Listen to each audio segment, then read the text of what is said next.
बात है। अच्छा हम लोग लास्ट टाइम डिस्कस कर रहे थे, हमने ये टॉपिक स्टार्ट किया था कोजनरेशन का। कोजनरेशन अभी हम बात कर रहे थे, आपके पास डिफरेंट इंडस्ट्रीज के लिए जो इंडस्ट्रीज अपनी एनर्जी रिक्वायरमेंट्स के लिए अपने उन्होंने पावर यूनिट्स लगाए होते हैं, उसमें उनकी जो रिक्वायरमेंट है उनकी इलेक्ट्रिसिटी भी हो सकती है, ठीक है, इलेक्ट्रिक इक्विपमेंट ऑपरेट करना है। उसके अलावा उनको डिफरेंट जो इंडस्ट्री के डिफरेंट प्रोसेसेस के लिए भी उनको हीट रिक्वायर्ड हो सकती है। तो इस सूरत में इलेक्ट्रिसिटी और प्लस हीट के लिए एज अ जो वो अपने पावर यूनिट्स होते हैं तो उसी से बेसिकली अपनी दोनों रिक्वायरमेंट्स पूरी करते हैं, क्योंकि अगर लेट्स सपोज आपको अगर हीट रिक्वायर्ड है कुछ प्रोसेस में, तो ये जो है कभी भी ये एफिशिएंट नहीं हो सकता कि हम इलेक्ट्रिसिटी यूज करें और बाद में फिर जाके उस इलेक्ट्रिसिटी की हेल्प से फिर हम उसको हीट अप करें। हम जो इलेक्ट्रिक हीटर जो यूज करते हैं ना, हम जो यूज करते हैं वो बेसिकली बहुत ज्यादा देखा जाए तो बेसिकली एक एफिशिएंसी का और इकोनॉमी का बहुत बड़ा कंप्रोमाइज है, क्योंकि वो जो इलेक्ट्रिसिटी सबसे हाईएस्ट क्वालिटी आपके पास एनर्जी, हाईएस्ट क्वालिटी में एनर्जी आपकी मौजूद है। लेट्स सपोज एक पावर प्लांट है, फॉर एग्जांपल उसकी अगर 50% उसकी एफिशिएंसी है जिसके ऊपर वो ऑपरेट कर रहा है, तो इसका मतलब ये हुआ कि उसने जो पावर आपके पास जो इलेक्ट्रिसिटी आई है, जिस आप लेट्स सपोज 1 किलोवाट उससे आगे हीट प्रोड्यूस कर रहे हैं, तो वो 1 किलोवाट के लिए बनाने के लिए बेसिकली 2 किलोवाट एनर्जी कंज्यूम हुई थी हीट। तो जो हीट थी वो 2 किलोवाट थी, उसमें से 1 किलोवाट बनी और उस 1 किलोवाट को फिर आगे आप हीट के लिए यूज करें और आपको 1 किलोवाट मिले, इसमें क्या होगा, हाफ तो आप लूज कर चुके। तो जहां आपको अगर हीट की रिक्वायरमेंट है वहां आप इट्स बेटर कि आप जो है वो रादर देन इलेक्ट्रिसिटी को, अगर आपके पास डायरेक्टली हीट का सोर्स अवेलेबल है आप उसको यूज करें। लेकिन हम हमेशा हमारे पास अवेलेबल नहीं होता तो हम जो है बेसिकली वो फिर इलेक्ट्रिसिटी को ही हम लोग यूज कर लेते हैं। इवन वैसे तो भाई जो रेफ्रिजरेशन में हमने फिर कंपैरिजन भी हमने किए थे, इवन अगर सिंपल इलेक्ट्रिक हीटर की बजाय फिर आप इस बैटर के अगर आप शिफ्ट हो सकते हैं तो हीट पंप पे शिफ्ट हो। अच्छा, तो इसी तरह आपके पास जो इंडस्ट्री में फिर रिक्वायरमेंट इलेक्ट्रिसिटी और हीट दोनों की रिक्वायरमेंट है। फिर हीट के लिए फिर हम जिन टेम्परेचर्स के ऊपर फिर हमें हीट हम किस तरह प्रोवाइड करते हैं, द फॉर्म ऑफ स्टीम है। तो वो डायरेक्टली स्टीम की कहीं कंजम्पशन है, वो सिंपली हीट के लिए यूज हो रही है, या किसी स्पेसिफिक एज अ स्टीम भी अगर यूज हो रही है, तो वो जिस टेम्परेचर को प्रेशर के ऊपर चाहिए होता है तो साइकिल में उसके ऊपर हम एक्सट्रैक्ट करते हैं। इसमें डिफरेंट या जो है वो टाइप्स हैं। एक आपके पास है टॉपिंग साइकिल। मोस्टली यूजली कोशिश की जाती है कि टॉपिंग साइकिल यूज के। टॉपिंग साइकिल में ये है कि आप जो है सबसे पहले आप यानी कि यही करते हैं कि बॉयलर में आप हाई टेम्परेचर और प्रेशर के ऊपर आप स्टीम प्रोड्यूस करते हैं और वो स्टीम आपकी टरबाइन में जाती है। टरबाइन में आप उससे इलेक्ट्रिसिटी प्रोड्यूस करते हैं। अब उसमें फिर आगे दो ऑप्शन हैं। एक ऑप्शन तो ये है कि आप उस टरबाइन में से जो है आप जिस तरह फीड वाटर हीटर के लिए जो है स्टीम एक्सट्रैक्ट करते हैं टरबाइन के दरमियान में से किसी भी पॉइंट के ऊपर, इंटरमीडिएट किसी भी स्टेज के ऊपर हम एक्सट्रैक्ट करते हैं ना फीड वाटर हीटिंग के लिए, सेम उसी तरह आप जिस टेम्परेचर के ऊपर अगर आपको रिक्वायर्ड है वो हायर है और वो इन बिटवीन है, कहीं इंटरमीडिएट स्टेज पे एग्जिस्ट करता था, वहां से एक्सट्रैक्ट करके आगे प्रोसेस स्टीम प्रोवाइड करते हैं। एक तो ये है। दूसरा सिनेरियो ये भी हो सकता है कि आप क्या करें कि वो जो स्टीम जितनी आपने इलेक्ट्रिसिटी प्रोड्यूस करनी थी उसके बाद रेदर देन जो आगे फिर जो भी जो कंडेंसर में प्रोवाइड करने के बजाय वही जो सारी जो स्टीम है वो आगे आप प्रोसेस के लिए आप आगे डिलीवर कर देते हैं। उसको बेसिकली हम आमतौर पर बैक प्रेशर टरबाइन भी कहते हैं। यहाँ पे बेसिकली कंडेंसर नहीं आपको डायरेक्टली नहीं लगा होता, बल्कि वो सारी स्टीम जो आगे वो प्रोसेस स्टीम के लिए वो आगे जा रही होती है, जो कि टरबाइन में कुछ प्रोड्यूस करने के बाद आगे डिलीवर कर देते हैं।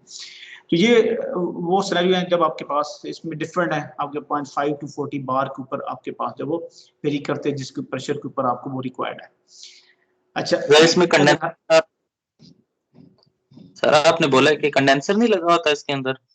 अच्छा, इसके अंदर ये होता है कि हम आमतौर पे जो हमारे जो इलेक्ट्रिक यूनिट्स जो डेडिकेटेड होते हैं इलेक्ट्रिसिटी के लिए, उनमें हम क्या करते हैं कि टरबाइन के साथ डायरेक्टली कनेक्टेड होता है आपका कंडेंसर कनेक्टेड होता है। तो एक्जैक्टली जो टरबाइन का एग्जॉस्ट है वो बेसिकली कंडेंसर के अंदर होता है। इसी वजह से जो टरबाइन की जो लोड जो स्टेजेस होती हैं, आमतौर पर हम क्या करते हैं इलेक्ट्रिक यूनिट्स में, जो पावर प्लांट्स में, कि हम कंडेंसर के अंदर लोअर प्रेशर हम अचीव करते हैं, वैक्यूम कंडीशन हम अचीव करते हैं, नेगेटिव प्रेशर हमारे पास होता है, that can be like 0.3 to 0.5 कह लें, ठीक है। उससे क्या होता है कि जो आपकी जो टरबाइन की लेटेस्ट स्टेजेस हैं वो बहुत लोअर प्रेशर के ऊपर आपको डिलीवर कर देती हैं, तो हायर वर्क हम निकालते हैं। लेकिन ये जो सिनेरियो है, जब प्रोसेस स्टीम की अगर हम जाते हैं तो इस सिनेरियो में क्या होता है कि आप कंडेंसर यहाँ पे ऑपरेट नहीं कर होता, बल्कि यहाँ से कंडेंसर की बजाय यहीं से बेसिकली स्टीम क्या होती है वो आगे प्रोवाइड कर दी जाती है। अब इट डिपेंड्स, लेट्स सपोज अगर आपको फॉर एग्जांपल अगर 10 बार पे चाहिए तो टरबाइन एग्जॉस्ट ही आपके पास 10 या 11 12 जो भी बार है उसके ऊपर एग्जॉस्ट देगी, और वो एग्जॉस्ट डायरेक्टली वो जो स्टीम है जो 11 12 जिस बार पे रिक्वायर्ड है वो आगे डायरेक्टली जार होगा आपके पास जहां पे वो यूज होनी है। वहां पे अगर लेट्स सपोज उसका काम सिर्फ हीट डिलीवर करना है तो वहां पे आप हीट डिलीवर करने के बाद उसको लेट्स सपोज आपने जिस टेम्परेचर पे हीट डिलीवर की, फिर आउटलेट पे अगर उसका टेम्परेचर और सर्टेन प्रेशर है तो आप क्या करते हैं कि उसके बाद फिर आप उसको दोबारा उस जो है कंडीशन पे लेके आते हैं जिसके ऊपर आप दोबारा उसको बेसिकली फिर फीड वाटर पंप में देते हैं और दोबारा उसको यानी कुछ रूप में लेके आते हैं। ठीक है, तो इसमें क्या होता है कि आपका डायरेक्टली यहाँ पे कंडेंसर इसके साथ वो अटैच नहीं होता, लेकिन अगर वहां पे प्रोसेस में आपकी यूज हुई है, यूज होने के बाद स्टिल अगर उसके जो है अगर आपको है कि अगर उसका स्टिल प्रेशर या उसका टेम्परेचर अगर हाई है तो फिर आप उसको दोबारा उसको कंडीशन करते हैं और फिर आप पंप में से गुजारने के बाद दोबारा बॉयलर में आप अप्लाई करते हैं। वेदर होता ही है कि जो स्टीम हम प्रोड्यूस करते हैं ये हमेशा इसके लिए हम जो यूज करते हैं वो हमारे पास डीमिन वाटर होता है, वो कॉस्टली होता है। ठीक है, डीमिन वाटर मतलब डीमिनरलाइज वाटर होता है। डीमिनरलाइज वाटर आम वाटर हम इसलिए यूज नहीं करते क्योंकि ये जो सॉल्ट्स होते हैं ये आपकी फिर बॉयलर की जो आपकी ट्यूब्स होते हैं ना उनके ऊपर बेसिकली ये ऐसे वो फॉलिंग क्रिएट करते हैं, जिसकी वजह से फिर आपके जो बेसिक उनकी एफिशिएंसी डाउन होती जाती है, आपकी जो हीट ट्रांसफर रेट है वो बहुत कम होता जाता है। इसी तरह ये आगे आपके जो टरबाइन के ब्लेड्स के ऊपर, तो ये थ्रू आउट जो आपके जो मिनरल्स हैं ये हर जगह डिपॉजिट होंगे और ये आगे इम्पैक्ट करेंगे थ्रू आउट जहां से गुजरेंगे, इसलिए को डिमिनरलाइज किया जाता है। तो ये डिमिनरलाइज वाटर आप नहीं चाहते, अगर इसकी नीड आगे कहीं नहीं है तो आप नहीं चाहते कि आप इसको कंज्यूम करें और हमेशा आप नया बनाएं, तो इसको दोबारा आपने फिर इसको दोबारा कंडेंस करके आपने इसको दोबारा पंप करना होता है, और हमेशा पंपिंग हम इसको कंडेंसेशन के बाद ही करते हैं क्योंकि रनटाइम साइकिल का मकसद ये है कि वो बेसिकली पंप हम ऑपरेट करते हैं, इसमें पंपिंग के थ्रू इसको प्रेशराइज करते हैं, वो कंडेंस होगा फिर ही उसको पंप कर सकेंगे। तो मकसद है कि वो अगर कहीं यूज हो भी रही है तो वहां पे उधर हीट देने के बाद वो एज अ जहां हीट प्रोवाइड करिए वो एज अ कंडेंसर माइट भी काम कर रहा है। अगर वो टोटली कंज्यूम हो रही है, it's not coming back for example, then फिर आप नया बनाना पड़ेगा। अदरवाइज जब जहां भी ये हीट पर्पस के लिए सिंपली यूज हो रही होती है तो वहां भी यही होता है कि दोबारा फिर उस लूप में आ रही होती है वापस आपके पास हीट देने के बाद। ठीक है, जी जी प्लीज इब्राहिम। तो ये वाटर हमेशा जहाँ भी वर्किंग फ्लूइड वाटर है वो हमेशा ये डिस्टिल्ड या डीमिनरलाइज्ड ही होगा? हमेशा हमेशा जब भी आप स्टीम जो प्रोड्यूस करते हैं हमेशा डीमिनरलाइज वाटर की करते हैं। ठीक हो गया सर, ठीक हो। पुराने जो इंजन होते थे ना जो रेलवे के, उनके बारे में कुछ नहीं कह सकता, आई डोंट नो। ठीक है, जो हमारे पास जो पावर प्लांट्स होते हैं ना, सब पावर प्लांट्स में जहां भी हम लोग स्टीम यूज करते हैं जो भी रनटाइम साइकिल में है, सारे के सारे जो है वो डीमिनरलाइज वाटर को यूज करते हैं। इनका एक डेडिकेटेड डीमिन प्लांट बकायदा लगा होता है। ये ऐसा भी नहीं होता कि आपने एक बार let's suppose demin water for example आपको पता है कि मुझे इतने मीटर क्यूब या इतने मुझे केजी या इतने टन मुझे वाटर रिक्वायर्ड है उस साइकिल के लिए ना, तो आप एक बार बना लें और बस उसके बाद जरूरत नहीं पड़ती, ऐसा नहीं होता। ये बेसिकली कंटिन्यूसली आपको इसमें इश्यूज ये भी होते हैं कि जब ये ना आप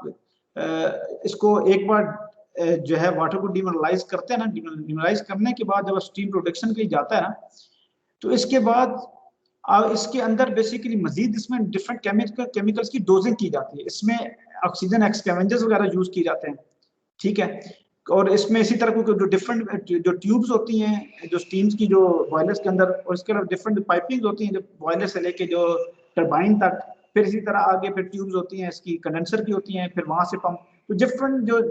जहां से ये सर्कुलेट हो होता है, तो इसी तरह जो है डिफरेंट पॉइंट्स के ऊपर रस्टिंग के इश्यूज होते हैं। ठीक है, तो इसी तरह डिफरेंट इश्यूज को डील करने के लिए आप डिफरेंट केमिकल्स की डोजिंग करते हैं, तो केमिकल की जो डोजिंग है अगेन वो फिर क्या करती है उसका डीमिनरलाइज लेवल को इंक्रीज, यानी उसके अंदर मिनरल्स एडिशन हो जाती है। अंडरस्टैंड कर रहे हैं, वो दोबारा आयंस बन जाते हैं ना, वही तो आयंस दोबारा फिर क्या होते हैं, वही दोबारा फिर एक्चुअली जो है वही मिनरल की फॉर्म ऑब्टेन करते हैं, वही अगेन फिर डिपॉजिट होते हैं। तो इसलिए क्या करते हैं कि साथ साथ केमिकल डोजिंग होती रहती है उनके ताकि वो बेसिकली जो भी मैं आपको एक्सप्लेन कर रहा था उससे बचने के लिए, रस्टिंग वगैरह से बचने के लिए, इसी तरह स्कैवेंजर वगैरह। तो उसके साथ फिर क्या होता है कि साथ साथ फिर उसके इसको हम आमतौर पर मेजर करते हैं, बाय द वे मैं इससे बात करूं कंडक्टिविटी की फॉर्म में ना। अब जब मिनरल मौजूद होगा वाटर के अंदर, डेफिनेटली वो आयंस बनाएगा। आयन की जो डिटेक्शन है वो हम करते हैं कंडक्टिविटी की, क्योंकि कंडक्टिविटी जब भी वाटर के अंदर आयन होंगे तो वो आयन एज अ कंडक्टिविटी के तौर पे यूज होंगे। लेट्स सपोज मैं इलेक्ट्रिसिटी देता हूँ, उसको चेक करता हूँ, तो बेसिकली वो एज अ चार्ज कैरियर के तौर पे यूज होते हैं। तो हम उस जितने ज्यादा आयंस होंगे इसमें क्या है, उसके अंदर इतनी ही ज्यादा कंडक्टिविटी होती है। उस तो कंडक्टिविटी के पैरामीटर के बेस के ऊपर हम उसको मेजर करते हैं कि इसके अंदर कितना मिनरल मौजूद है। तो कंडक्टिविटी का लेवल प्री डिफाइंड होता है। कोई भी स्टीम जो है टरबाइन है उसका मैन्युफैक्चरर है वो आपको बताता है, वो कहता है कि टरबाइन में स्टीम इन होगी तो इस कंडक्टिविटी के ऊपर इन होगी, इस ऊपर अगर इन होगी तो हम आपको वारंटी नहीं देते, तो ना ही आपको हम मेक श्योर करते हैं कि इसकी ये परफॉर्मेंस होगी। ठीक है, तो सर फिर ये इस चीज जो को फिर जी जी ये जो सर फिर ये जो पानी है ये मतलब हम जितनी मर्जी चाहे दफा कर सकते हैं ये केमिकल ट्रीटमेंट्स का करके बार बार यूज कर सकते हैं, या कि सर्टेन नंबर ऑफ टाइम्स के बाद फिर पानी को वेस्ट के तौर पे छोड़ना पड़ेगा? अच्छा, इसका करते ये हैं कि वैसे तो मकसद आपको कोई इशू नहीं है, अगर आप कंडक्टिविटी मीट कर सकते हैं तो आप इसको 100,000 टाइम्स इसको यूज करें, कोई इशू नहीं है। ठीक है, अच्छा, लेकिन इसको प्रैक्टिकली हम करते क्या है, प्रैक्टिकली ये करते हैं कि आपके पास जो डीमिन प्लांट एक तरफ लगा होता है, एक कॉर्नर में लगा होता है, उस पावर प्लांट के ना एक कॉर्नर में समझे वहां पे डीमिन प्लांट लगा हुआ है, वहां से वो वाटर बन रहा है, डीमिन वाटर बन रहा है और वो आगे आपके पास आ रहा है, इधर बॉयलर की तरफ आ रहा है। आगे फिर अभी कंट्रोलर लगे हुए हैं वो उनने। अच्छा, अब ये होता क्या है, होता ये है कि अब एक बार आपका लूप चल पड़ा, आपने डोजिंग की तो डिफरेंट पॉइंट के ऊपर आपको नजर आना शुरू हो गया कि कंडक्टिविटी बढ़नी शुरू हो गई है। जब उस कंडक्टिविटी उसकी बढ़नी शुरू हो जाती है तो फिर हम क्या करते हैं, वहां पे हम उसको स्टीम ब्लीडिंग करवाते हैं। इसमें स्टीम ब्लीडिंग का मतलब ये होता है कि फिर वहां से हमें वो वाटर निकालना पड़ता है, उसको निकाल के उसकी जगह जो लोअर डीमिन होता है ना, जो डीमिन प्लांट से जो आ होता है उसकी कनेक्टिविटी बहुत लेस होती है, उसको इसमें ऐड करवाते हैं ताकि ताकि बेसिकली क्या हो, वो चीज एवरेज आउट और ओवरऑल इसकी जो है वो कनेक्टिविटी इसकी लो रहे। और डिफरेंट पॉइंट के ऊपर इसकी मेजरमेंट हमेशा इसकी चल रही होती है कनेक्टिविटी की। ठीक है, तो इसलिए फिर मेक श्योर करते हैं कि जब भी आपका बॉयलर में जाए उसके लेवल्स को मीट करे। इसी तरह बॉयलर से गुजरने के बाद डोजिंग होने के बाद स्टीम टरबाइन में डालना है उसके इनलेट के ऊपर, तो डिफरेंट पॉइंट्स के ऊपर इसकी जो मेजरमेंट्स इसकी हमेशा चल रही होती है और वहीं पे वो डोजिंग और ये सब प्रोसेस चल रहा है। ठीक हो गया। तो इसलिए हमेशा हमेशा वो डीमिन प्लांट हमेशा आपके ऑपरेट कर रहे होते हैं और हमेशा सर्टेन अमाउंट ऑफ जो वो बेसिकली जो डीमिन वाटर उसमें वो एडिशन कर रहे होते हैं। आगे फिर खुदा ना खास्ता समटाइम ऐसे आता है कि समटाइम इश्यूज आ जाते हैं जो केमिकल डोजिंग ज्यादा होने की वजह से या कम होने की वजह से या इसी तरह कंडक्टिविटी लेवल ऊपर नीचे होते हैं। ये प्लांट है वो जो आपका पार्शियल लोड पे चलता है, पार्शियल लोड की वजह से भी आपके पास जो डिफरेंट लूप्स हैं उनके अंदर फ्लो रेट्स भी जिस डिफरेंट चेंज होते हैं। तो आज तक कोशिश तो की जाती है जितना ऑप्टिमाइज करें, लेकिन जो फ्लक्चुएशंस आती हैं उसकी वजह से भी आपके पास इश्यूज आते हैं। तो अब हमेशा वो कांस्टेंट पे नहीं चल रहे, तो आपको डिफरेंट फ्लो, आप डिफरेंट रेट डिफरेंट टाइम के ऊपर आप उसमें वो इंजेक्ट करवा रहे होते हैं आप अपने मेन लूप के अंदर, जो बेसिक जिस लूप को हम लोग डिस्कस कर रहे होते हैं। ठीक है, तो अच्छा, बहरहाल जो मेन चीज थी वो ये थी कि ऐसा नहीं होता कि हम डीमिन वाटर हमेशा क्योंकि अब अगर देखें लेट्स सपोज आपके पास नंबर ऑफ टन्स जो है, लेट्स सपोज आपके पास अगर फ्लो उसमें मूव कर रहा है, आपका मेन जो लूप है जो जिसमें स्टीम प्रोड्यूस कर रहे हैं जो कि बॉयलर में जा रहा है और जो स्टीम बन के टरबाइन में जा रहा है,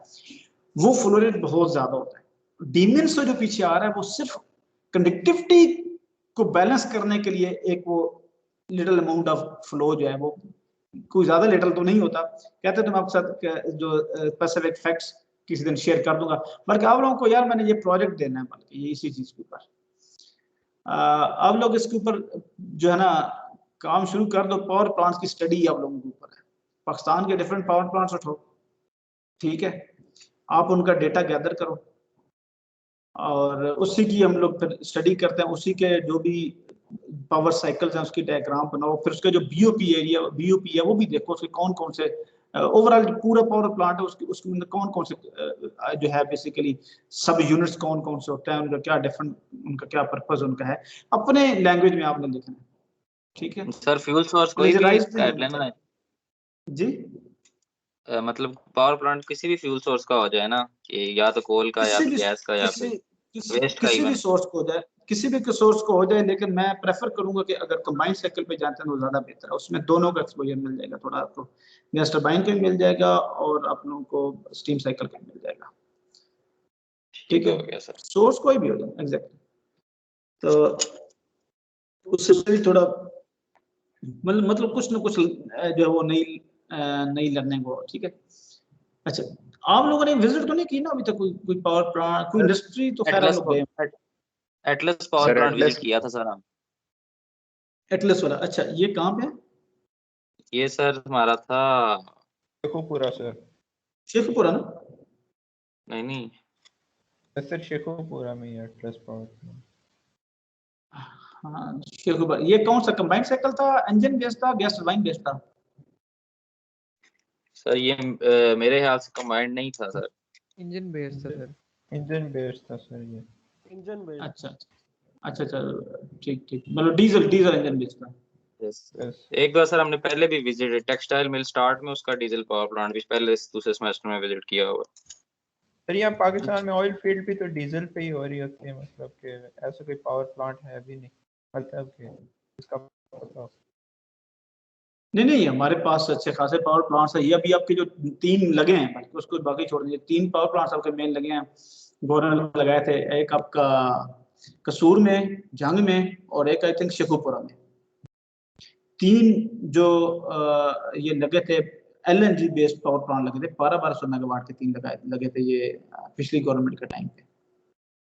ये तीनों आपके कंबाइंड साइकिल पावर प्लांट्स हैं। इस टाइम अगर देखा जाए तो single cycle based power plant तो बेसिकली देखें, अब आपको सिंपल सी कंपैरिजन की बात करें, अभी तो कोशिश यही होती है कि आप कंबाइंड साइकिल के ऊपर आप चलते हैं।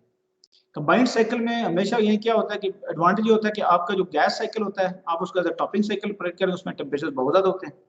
लेकिन उसका एग्जॉस्ट अच्छा खासा होता है, फिर आप उसको एग्जॉस्ट की बेस के ऊपर आप बॉटम साइकिल भी साथ चलाएं, जो steam as a bottom cycle होता है, उन दोनों की मिला के जो ओवरऑल एफिशिएंसी है वो आपकी 50 से ऊपर चली जाती है। इवन यार इसमें तो उन्होंने 60 से अबव का 64 बन के, इसमें उन्होंने ये दावा किया था, जो आपका ये है, ये जिन पावर प्लांट्स की मैं बात कर रहा हूँ 60 से यस सर। और आप एफिशिएंसी के इस तरह अंदाजा लगाएं, अगर पॉइंट्स में भी एफिशिएंसी हो ना, वो आपका इम्पैक्ट जो वो बहुत बड़ा इम्पैक्ट रखती है। लेट्स सपोज वन के ऊपर ही आप आ जाए, तो अगर एक पावर प्लांट 1200 मेगावाट का पावर प्लांट है, अगर उसकी 1% एफिशिएंसी उसकी इंक्रीज होती है, तो आप जरा इसकी कॉस्ट का अंदाजा लगाइए। अब तो खुद जो है आप इसको समझते हैं कि अगर 1% एफिशिएंसी उसकी बेहतर होती है, अगर लेट्स सपोज फॉर एग्जांपल उसकी 60% एफिशिएंसी है, तो कॉस्ट क्या आएगी 1200 मेगावाट प्रोड्यूस करने के लिए, ठीक है। और अगर उसकी एफिशिएंसी 61% है, तो 1200 मेगावाट का अब है 1%, लेकिन उसका इम्पैक्ट देखने कितना बड़ा पर ईयर के हिसाब से एनुअल इम्पैक्ट उसका कितना बड़ा। तो इसलिए अभी जो है आप कंबाइंड साइकिल ही कॉन्फ़िगरेशन जो है वो पाकिस्तान में ये तीनों लगे हुए कंबाइंड साइकिल लगे हैं, और मोस्टली आपको कंबाइंड साइकिल आपको नजर आएंगे। अच्छा, डीजल के ना एक अपना एडवांटेज है भाई, डीजल साइकिल का ये जरा आप लोगों के अपने लिए भी है थोड़ा,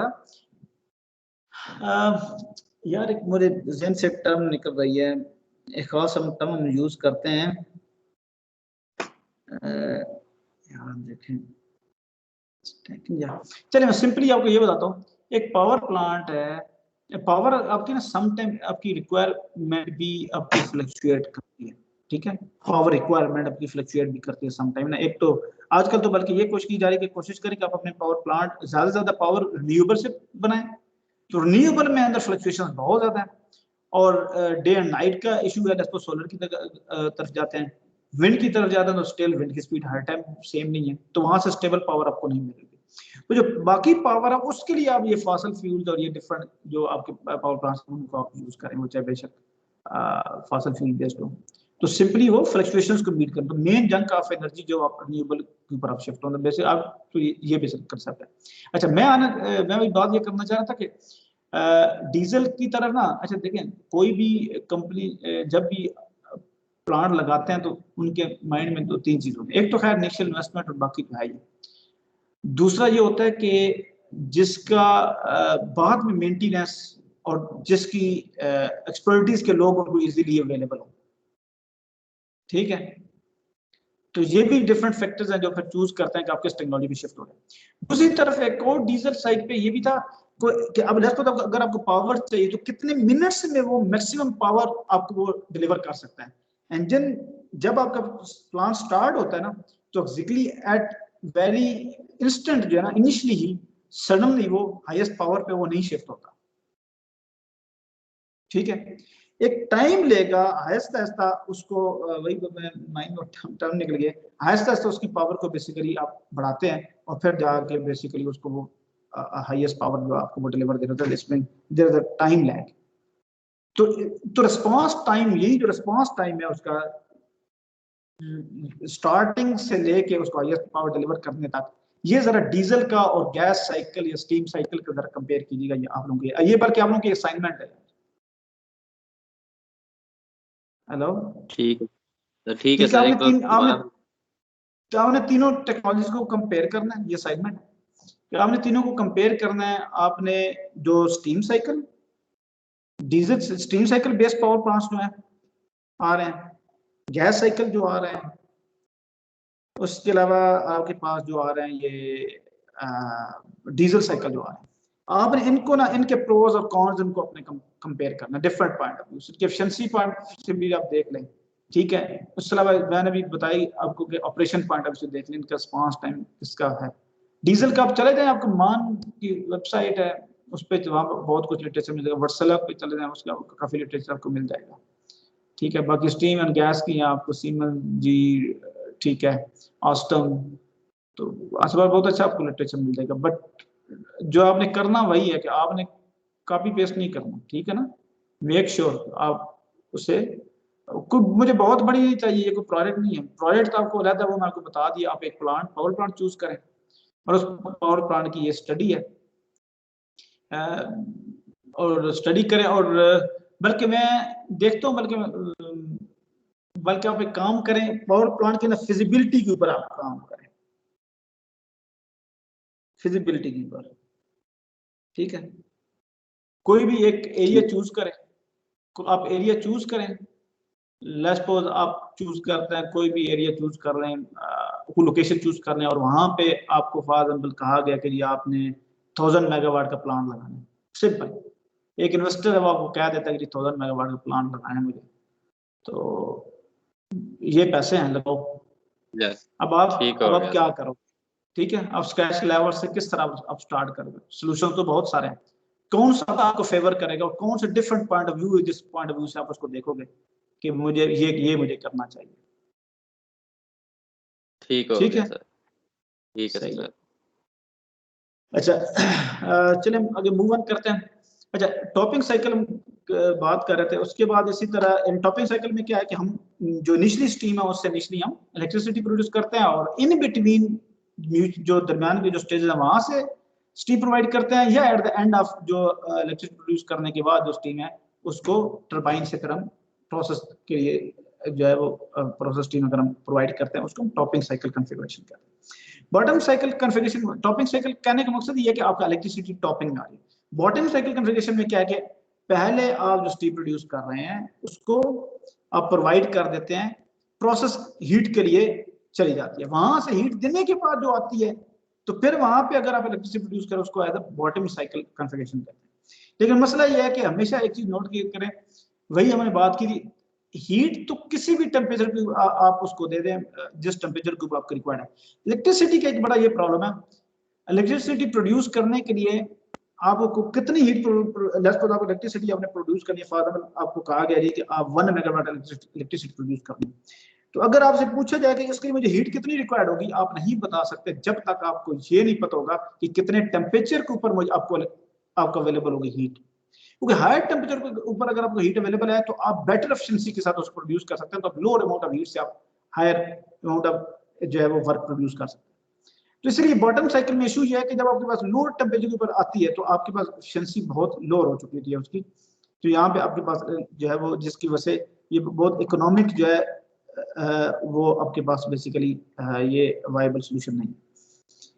अच्छा, ओनली द टॉपिंग साइकिल दोबारा बता दीजिए जी। अच्छा, टेम्परेचर का मैं ये कह रहा हूँ कि आपको इलेक्ट्रिसिटी अगर प्रोड्यूस करनी है तो इलेक्ट्रिसिटी के लिए कोई भी सर्टेन अमाउंट ऑफ इलेक्ट्रिसिटी वो कहा जाता है कि मुझे पावर चाहिए 1 मेगावाट प्रोड्यूस करनी है, तो उसके लिए कितनी हीट रिक्वायर्ड होगी आप सिंपली नहीं बता सकते, क्योंकि आपको पहले एफिशिएंसी पता होगी तो फिर ही बताएंगे ना कि यार अगर उसकी एफिशिएंसी 50% है तो इलेक्ट्रिसिटी प्रोड्यूस करने की, तो फिर आपको हीट कितनी चाहिए, इसमें क्या होगा कि 1 मेगावाट प्रोड्यूस करने तो आपको 2 मेगावाट हीट चाहिए, लेकिन एफिशिएंसी पता हो, लेकिन एफिशिएंसी तो डिपेंडेंट टेम्परेचर के ऊपर है, तो लिहाजा आपको जो हीट जो है उसका टेम्परेचर भी पता हो, फिर ही आपको बता सकते कि यार हाँ अगर इस टेम्परेचर में मुझे हीट दोगे तो प्लांट की एफिशिएंसी मेरे की ये है, तो फिर मुझे इतनी हीट दोगे मैं इतना आपको प्रोड्यूस कर दूंगा। ऐसे ही है, तो यही चीज है कि आप जितना हायर टेम्परेचर के ऊपर हमेशा आप इलेक्ट्रिसिटी प्रोड्यूस करना चाहते हैं क्योंकि बेटर एफिशिएंसी आपके पास आती है। तो as a bottom cycle configuration अगर आप यूज करते हैं कि पहले आप हीट जो है वो अगर लेट्स आमतौर पे होता है ऐसा होता है कि आपको हाई टेम्परेचर, लेट्स यहाँ पे ये given an example is the high temperature cement killer, जहां पे आपको हाई टेम्परेचर अगर आपको चाहिए होते हैं, लेट्स आपको 500 सेंटीग्रेड के ऊपर आपको हीट चाहिए, आप वहां से प्रोड्यूस ही 500 सेंटीग्रेड के ऊपर आप स्टीम प्रोड्यूस कर रहे हैं, तो फिर आप डायरेक्टली इसको उधर भेजते हैं, फिर वहां पे जब वो हीट लूज करके वापस आती है फिर आप उससे इलेक्ट्रिसिटी प्रोड्यूस करते हैं। लेकिन इशू ये है कि जब वहां से लूज करके आ रही है, माइट भी आपके पास 300 पे आ रही है, 400 पे आ रही है, 200, तो जब लूज करके आ रही है तो लो टेम्परेचर के ऊपर आप जब इलेक्ट्रिसिटी प्रोड्यूस करते हैं तो वो इकोनॉमिकली वायबल नहीं है, एफिशिएंसी बहुत उसकी डाउन हो चुकी होती है। ठीक है, अच्छा, only the topping cycle therefore can provide true savings in primary energy. वही टॉपिंग साइकिल कॉन्फ़िगरेशन जो हमने पहले बात की थी उसमें जो हायर टेम्परेचर पर आप इलेक्ट्रिसिटी प्रोड्यूस करते तो वही हमारे लिए फेवरेबल है। In addition, most process applications require low grade. Such steam is conveniently produced in a topping cycle. There are several elements for combination. अच्छा, टॉपिंग साइकिल में कॉन्फ़िगरेशन डिफरेंट है, 4 कॉन्फ़िगरेशन। पहली आपके पास क्या है, steam electric power plant with a back pressure turbine. अच्छा, पहला ये है कि आप ये कॉन्फ़िगरेशन है कि आप जो स्टीम प्रोड्यूस किया उससे आप इलेक्ट्रिसिटी प्रोड्यूस कर रहे हैं, इलेक्ट्रिसिटी प्रोड्यूस करने के बाद आप जो टरबाइन का एग्जॉस्ट है फिर उससे आप एज अ प्रोसेस स्टीम उसके आगे डिलीवर कर रहे हैं। लेकिन इसमें एक माइंड में ये रखिएगा, डेफिनेटली जो टरबाइन का एग्जॉस्ट है वो फिर उसी पे एग्जॉस्ट किया जाता है जो आगे रिक्वायरमेंट होती है। फॉर एग्जांपल आगे लेट्स सपोज हम उसको 100 बार और 500 सेंटीग्रेड के ऊपर, लेट्स सपोज 100 बार और 500 सेंटीग्रेड के ऊपर अगर मैं स्टीम को यानी स्टीम जो वो टरबाइन को सप्लाई करूं, लेकिन आगे मुझे अगर वो 50 बार पे और लेट्स सपोज कोई भी सर्टेन टेम्परेचर मुझे रिक्वायर्ड है तो फिर उसी पे मुझे एग्जॉस्ट वो करना होगा, तो डेफिनेटली उसमें मैं फिर एक certain amount of heat he energy sorry electricity produce कर होते हैं। हाँ, अगर तो हमारे पास जो इलेक्ट्रिक पावर प्लांट होते हैं जो सिर्फ और सिर्फ उनका मकसद इलेक्ट्रिसिटी प्रोड्यूस करना है, जो डेडिकेटेड होता है इलेक्ट्रिसिटी के लिए, उनमें तो फिर हमें पता है कि हमने कोई प्रोसेस हीट आगे सप्लाई नहीं करनी, उसमें तो हमारा सिर्फ उसमें तो हम कोशिश यही करते हैं कि फिर आगे जो है वो जो कंडेंसर इंस्टॉल किया होता है उस कंडेंसर का हम वैक्यूम कंडीशन हम क्रिएट करते हैं, वैक्यूम पंप लगा होता है या उसमें स्टीम इजेक्टर्स लगे होते हैं, हॉगिंग इजेक्टर्स हम तो उनको बोलते हैं, वो लगे होते हैं। उनका मकसद यही होता है कि अंदर से जो आपके पास जो कंडेंसर है उसमें से जो नॉन कंडेंसेबल जो गैसेस हैं उनको एक्सट्रैक्ट करें, उसमें उनको निकालें, उनके निकालने की वजह से फिर क्या होता है वैक्यूम कंडीशन होती है, उस वैक्यूम कंडीशन लोअर से लोअर प्रेशर की वजह से क्या होता है आपको एक्सपेंशन जो बेसिकली जो प्रेशर डिफरेंस है टरबाइन के पास बढ़ जाता है, तो आप हायर एक्सपेंड कर सकते हैं, हायर जो वो हमारे पास डेफिनेटली फिर उससे हायर पावर प्रोड्यूस कर सकते हैं। तो लेकिन जब बैक प्रेशर जी प्लीज सर इस तरह तो फिर मतलब हम हार्ड टरबाइन के आगे बड़ा वैक्यूम पंप सक्शन पंप लगा दे, वो तो फिर और ज्यादा स्पीड से वो स्ट्रीम सक करेगा, टरबाइन और स्पीड से चलेगा, ज्यादा प्रोड्यूस हो जाएगी बिजली। नहीं, स्पीड से तल्लक नहीं है, इसका तल्लक है प्रेशर्स के साथ। जब हम ड्रॉ करते हैं ना, हम जो प्रेशर्स ड्रॉ करते हैं वो जो लाइनें हैं दो,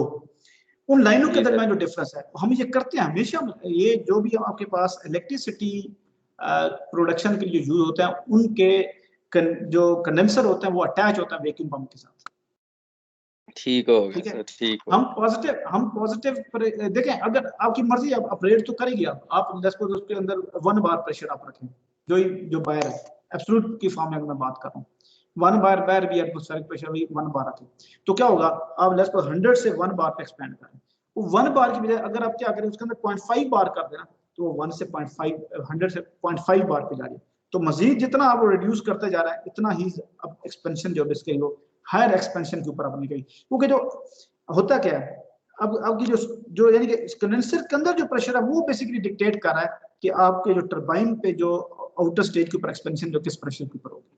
वो डायरेक्टली आपस में कनेक्टेड होते हैं। एग्जैक्टली इसका मुंह समझ, इसका मुंह ही समझ लो उसके अंदर खुल रहा होता है कंडेंसर के अंदर, ठीक है, बीच में कोई पाइपलाइन नहीं होती, यहाँ से जो स्टीम एग्जैक्टली एग्जॉस्ट होती है वो सीधा सामने जो कंडेंसर होता है बिल्कुल उसके साथ अटैच होता है, बड़ा सा सेक्शन बना होता है, सीधी सीधी स्टीम यहाँ से निकल के आगे स्टेशन निकल के सामने उसको आगे जो है वो उसकी कॉइल नजर आ रही होती है, वो कह लेंगे पाइप्स नजर आ रहे होते हैं उसके जो कंडेंसर के लिए कूलिंग पाइप्स उनके ऊपर पड़ती है, वहां पे वो कंडेंस होती है। ठीक हो गया, ठीक है। अच्छा, लेकिन बैक प्रेशर टरबाइन में डेफिनेटली एग्जॉस्ट के ऊपर सर्टेन, बैक प्रेशर कहने का मकसद ये है कि आगे जो जहां पे ये यूज होती है वहां पे एक सर्टेन प्रेशर होता है, वही प्रेशर आपके थ्रू लाइन में आगे तक उस टरबाइन के आगे वो प्रेशर एग्जिस्ट कर रहा होता है, वही जो पॉजिटिव प्रेशर होता है, तो यही बेसिक क्या होता है उस एक्सपेंशन पर ज्यादा नहीं होती, इसलिए इसको हम बैक प्रेशर बेसिकली टरबाइन में कहते हैं, कॉन्फ़िगरेशन है। अच्छा, एक तो ये था, दूसरा फिर बीच ये है कि आप उसको इन बिटवीन में वही सेम है, आप पहले जो है इलेक्ट्रिसिटी प्रोड्यूस करने के लिए वही टरबाइन में दें और उसमें से एक दरमियानी किसी स्टेज में से वहां से आप उसको स्टीम को एक्सट्रैक्ट करें जैसे फीड वाटर में करते हैं, और वो आप उसको सप्लाई कर दें, और बाकी जो है सप्लाई यानी कि वो सारी एक्सट्रैक्ट तो नहीं करते, उसमें कुछ पोर्शन आप एक्सट्रैक्ट करते हैं और वो पोर्शन कुछ एक्सट्रैक्ट करके आप वो दे दें प्रोसेस के लिए, और बाकी जो सारी एक्सट्रैक्ट तो नहीं की यानी, तो वो फिर बाकी जो जाएगी वो डेफिनेटली इसी तरह जब हम कंडेंसर लगोगा तो वो उसके साथ अटैच होगा, डिफ्यूज कंडेंसर में हम फिर बहुत लो हमने प्रेशर अचीव किया होगा और वो बाकी उसमें से इस तरह वर्क प्रोड्यूस कर रहा हूँ। ये बी कॉन्फ़िगरेशन थी। सी कॉन्फ़िगरेशन इसी तरह आपके पास gas turbine power plant with heat recovery boiler using gas turbine exhaust generator. अब सी में ये है कि अब पहले दोनों में तो ये था ना कि आप स्टीम प्रोड्यूस कर रहे थे, उस स्टीम से आपने टरबाइन चला ली और साथ ही वही प्रोसेस स्टीम भी अपने आगे प्रोवाइड कर दी, वो आपने चाहे स्टीम बिल्कुल टरबाइन के एंड पे प्रोवाइड की या टरबाइन के बिटवीन में से बीच में से दी। लेकिन थर्ड में ये है कि आप स्टीम साइकिल की बजाय आप ये काम करें, आप पावर प्रोडक्शन के लिए गैस टरबाइन पावर प्लांट को यूज करें, आप सिंपल फ्यूल लें, बर्न करें, गैस टरबाइन अपनी ऑपरेट करें, लेकिन गैस टरबाइन का जो एग्जॉस्ट होता है आपको जिससे पहले बताया हमेशा आमतौर पर गैस टरबाइन का एग्जॉस्ट जो वो हीटेड होता है, ठीक है, कैन भी अब यही अब गैस टरबाइन में भी यही चीज है। अब आप यही जब आपने जब डिफरेंट आपके पास मार्केट में डिफरेंट सॉल्यूशंस अवेलेबल होते हैं और आप देखते हैं कि आपको कौन से टेम्परेचर्स, कौन से प्रेशर्स, कौन से फ्लो रेट्स चाहिए, उस हिसाब से आप अपना सॉल्यूशन भी परचेज करते हैं। तो आपके पास डिफरेंट आपको गैस टरबाइंस के मॉडल्स मिलेंगे, gas turbines as a single use करनी है या gas turbines as a combined cycle configuration में यूज करनी है। कंबाइंड अब इसमें ये कंबाइंड साइकिल में यूज करनी है और आपको पता है आउटलेट के ऊपर मैंने इतना टेम्परेचर रखना है, तो आप उसी तरह का डिजाइन पकड़ेंगे, वही मॉडल, ठीक है, वो पकड़ेंगे, और अब उसके जो एग्जॉस्ट है उसके एग्जॉस्ट जो है उसका टेम्परेचर टरबाइन के वैसे ही ज्यादा होता है, तो माइट भी आपने उससे वही किया, आपने 400 या 500 सेंटीग्रेड के ऊपर उसका एग्जॉस्ट जा रहा है, अब उससे आपने जो है आगे स्टीम प्रोड्यूस करोगे। तो अब करते क्या है कि टरबाइन का जो एग्जैक्टली एग्जॉस्ट होता है वो बिल्कुल ओपन होता है, आगे आपके जिस तरह बॉयलर होता है बिल्कुल इसी तरह आपका ये बॉयलर ही होता है सेम। इस बॉयलर के अंदर भी क्या होता है, आपके पास ट्यूब्स लगी होती हैं, ठीक है, वर्टिकली ट्यूब्स होती हैं, एक तरफ से आपका जो एग्जॉस्ट इन होता है वो ट्यूब्स के ऊपर से गुजरता है, जो गैस टरबाइन का एग्जॉस्ट है उस एग्जॉस्ट का temperature might be less for 500 centigrade है, वो ट्यूब्स के ऊपर से पड़ता है, पड़ने के बाद ऐसा सब ऊपर की तरफ उठता है और वो बॉयलर के ऊपर फिर चिमनी से लगी तो वहां से वो निकल जाता है, लेकिन ट्यूब्स के अंदर से आपका जो है वो वाटर आ रहा होता है और वो फिर क्या करता है उसको बेसिकली स्टीम में कन्वर्ट करता है और वो जो स्टीम है वो आगे आपकी प्रोसेस के लिए यूज होती है। तो ये जो बॉयलर कॉन्फ़िगरेशन है जो कि बॉयलर ऑपरेट हो रहा है आपका गैस टरबाइन के एग्जॉस्ट से ऑपरेट हो रहा है, यहाँ पे जो फ्लू गैसेस है वो आपके वो आ रही हैं जो कि गैस टरबाइन के एग्जॉस्ट एज एग्जॉस्ट वाली है, इसको हम हीट रिकवरी जो है बॉयलर कहते हैं या आमतौर पर इसको हीट रिकवरी स्टीम जनरेटर भी कहते हैं, HRSG का नाम यूज किया जाता है मोस्टली इंडस्ट्री में ज्यादातर, हीट रिकवरी स्टीम जनरेटर, तो आप इसको हीट रिकवरी बॉयलर कह लें या हीट रिकवरी स्टीम जनरेटर। अच्छा, एक ये कॉन्फ़िगरेशन है, दूसरी कॉन्फ़िगरेशन ये है जी प्लीज सर, ये जो हमारी गैस टरबाइन से एंड पे स्टीम निकली वो हमने आगे बॉयलर में डाल दी, फर्दर बॉयलर में डाली और वहां से पानी को स्टीम में नहीं कन्वर्ट किया, जो फिर नहीं वो नहीं बाकी नहीं नहीं नहीं नहीं नहीं गैस टरबाइन से हमारी जो है गैसेस निकलेंगी, एग्जॉस्ट गैसेस फ्लू निकलेगी। गैसेस आएंगी, बिल्कुल इसमें उसमें वो वाटर नहीं है। गैस टरबाइन में बिल्कुल सर। गैस टरबाइन है क्या, वो सिंपली एग्जैक्टली इसमें एयर और फ्यूल को हम बंद करते हैं, उससे हम प्रोड्यूस करते हैं ना वर्क। तो वो जो सिंपल जो यस। एग्जॉस्ट गैसेस होती हैं उनका टेम्परेचर इतना ज्यादा है कि उनको फिर हम क्या करते हैं कि एक समझ बॉक्स में लेके गए, बिल्कुल बॉयलर की तरह बना हुआ, वही बॉयलर ही बना हुआ है, स्टीम बॉयलर है। वही स्टीम बॉयलर हमने क्या कर दिया, उस टरबाइन के आगे हमने लगा दिया और ओपनिंग हमने कर दी उसके अंदर, वो एग्जॉस्ट सारा सारा बॉयलर के अंदर, तो उसका टेम्परेचर एग्जॉस्ट का अच्छा खासा होता है। तो उससे फिर हम क्या करते हैं, वो अंदर उससे स्टीम प्रोड्यूस कर रहे हैं। और वो जो एग्जॉस्ट का जो खासा टेम्परेचर है वो बिल्कुल नीचे ड्रॉप हो जाता है। वो जब आप आउट करते हैं, आउट के ऊपर फिर हमारी रिक्वायरमेंट होती है हमेशा, जब भी आप आउट करते हैं फ्लू गैसेस को, उसका टेम्परेचर सर्टेन कुछ हाई रखते हैं, माइट भी 80-90 सेंटीग्रेड के आसपास उसका टेम्परेचर रखते हैं, ताकि हमेशा वो जब आपका, और हमेशा चिमनी भी बनाते हैं। चिमनी बनाने का क्या मकसद है, आप ईंटों के भट्ठे भी आपने देखे होंगे अक्सर, ठीक है, या आपने जहां भी ये आग वगैरह का कंसेप्ट, जहां भी फ्लू गैस हमेशा चिमनी बनाते हैं। तो इसमें दो चीजों को देखते हैं, मकसद, मेन पर्पस क्या, मेन पर्पस ये है कि ताकि जो भी आप फ्लू गैसेस हैं वो आपकी बिगर एरिया में स्कैटर्ड हो, लोकलाइज्ड वहां पे उनकी कम्युलेशन ना हो ना, नहीं तो उस लोकलाइज्ड एरिया में जो है पोल्यूशन की वजह से काफी जो है वो हेल्थ के इश्यूज क्रिएट होंगे। हेल्थ इश्यूज तो इसके हैं ही हैं, तो स्कैटर्ड होने की वजह से ओवरऑल लोकलाइज कंसंट्रेशन इसकी बहुत ज्यादा ना हो। तो उसके लिए फिर दोनों चीजें हेल्प आउट करती है, एक जितना आप इसको हाइट के ऊपर आप निकालें, दूसरा हाइट के निकालने की वजह से भी इसका अपना डेंसिटी डिफरेंस का वो भी इसको एडवांटेज मिलता है। दूसरा क्या होता है इसका फायदा, मेनली ये होता है कि आपके पास जो है वो हाई टेम्परेचर है, तो हाई टेम्परेचर और जितना बड़ा ये चिमनी होगा इसकी वजह से वो बेटरली बेसिकली वो स्कैटर करेगी। ठीक हो गया सर। सर ठीक इस है, तरह कुछ कर सकते हैं कि ये जो 80 डिग्री पे हम फ्लू गैसेस को निकाल रहे हैं, इसमें भी पोटेंशियल तो है 80 डिग्री का, उधर कूलिंग टावर या कुछ करके वो भी निकाल लें और बाकी ट्रीटमेंट भी कर लें गैसेस की, कन्वर्टर लगा के कैटालिटिक के, एटमॉस्फेयर भी गंदा ना हो। अच्छा नहीं, पहले वाले मुझे बात बताएं, एक तो ठीक है आपने उसको ट्रीट करें, मकसद ये है कि आप ट्रीट करके उसका एटमोसफेयर में फेंकें, ताकि वो जो उसका हैजर्डस गैसेस हैं उनको कोशिश करें निकालें। एक तो ये, जी। इससे पहले आप क्या बात कर रहे थे? मतलब कि मैंने कहा 80 डिग्री पे वो निकल रहा है बाहर, तो उसको, उससे वो जो 80 डिग्री है वो भी किसी तरह कहीं और यूज करवा के, फर्ज करो हीट एक्सचेंजर ही एक और ऊपर लगा लें या कूलिंग टावर को कुछ कर लें कि वो किसी और, वो हीट ट्रांसफर करो, पानी जो 20 उसके साथ 20 डिग्री में है वो 40 डिग्री में आ जाए और वो 80 डिग्री ड्रॉप होके और कम हो जाए। नहीं नहीं, मैं इसलिए इसी को एम्फसाइज करना चाहता हूँ, वो हम इंटेंशनली उसका थोड़ा कुछ हायर टेम्परेचर देते हैं, उसका हायर टेम्परेचर देंगे ताकि वो कुछ ऊपर जब जाएगा उसकी लो डेंसिटी होगी तो वो ऊपर बेटरली हाइट पकड़ेगा और बेटरली स्कैटर होगा। अदरवाइज हम चाहें तो हम ऑलरेडी इसका टेम्परेचर कम कर सकते हैं, पंप से जब निकलता है तो उसका टेम्परेचर काफी कम होता है। अगर आप देखें ना, हमने बात की थी पावर पॉइंट में शुरू में कि इसकी कॉन्फ़िगरेशन होती क्या है, जो आपके पास बॉयलर में कॉन्फ़िगरेशन इसकी ये हमें जो सूट करता है वो हमें counter flow heat exchanger suit करता है ना। तो काउंटर फ्लो में मतलब क्या होता है कि जो गैसेस एग्जॉस्ट होती है एग्जैक्टली उस जगह पे एग्जॉस्ट होती है जब इकोनोमाइजर का आउटलेट के ऊपर होती है, अंडरस्टैंड कर रहे हैं, जहां से बिल्कुल वाटर आपका सर। इन हो रहा है वहां पे एग्जॉस्ट होता है, तो वहां पे जो इन हो रहा था वहां तो टेम्परेचर से खासा वाटर का लो ही होता है। लेकिन लेकिन मसला ये है कि ये हम खुद जान के उसको खास सर्टेन टेम्परेचर तक उसको कंट्रोल करते हैं, सिर्फ इसीलिए कि अगर उसका टेम्परेचर अगर ज्यादा नहीं होगा तो वो गैसेस, वही बात है, को लोकलाइज उस एरिया में अकोमोलेट होगी, ज्यादा स्कैटर नहीं करें। हम चाहते हैं कि वो किलोमीटर मीलों में आगे स्कैटर्ड हो जाए, वो जब हॉट होंगी, लो डेंसिटी होगी तो ऊपर अपर एटमोसफेयर में जाएंगी और वो इजीली बाकी विंड के साथ आगे पीछे स्कैटर्ड हो जाएंगी। ठीक हो, बिल्कुल सर। ठीक है, तो वो वहां पे हम लोग ये खुद नहीं करना चाहते, अदरवाइज हम उसकी खुद जो है, इसका एक और भी तरीका कार है, एक और भी है बल्कि इसमें इसमें ये भी किया जाता है कि आप ये काम कर सकते हैं, अगर आउट के ऊपर अगर आपके पास कोई अपॉर्चुनिटी मौजूद हो तो आप ये काम कर सकते हैं कि गैस टरबाइन में जो मैं एयर सप्लाई कर रहा होता हूँ उस एयर को मैं हीट करके सप्लाई कर दूं, तो मेरी गैस टरबाइन साइड में मेरी एफिशिएंसी बढ़ जाती है। ठीक हो गया सर, ठीक अंडरस्टैंड हो कर रहे गया। हैं?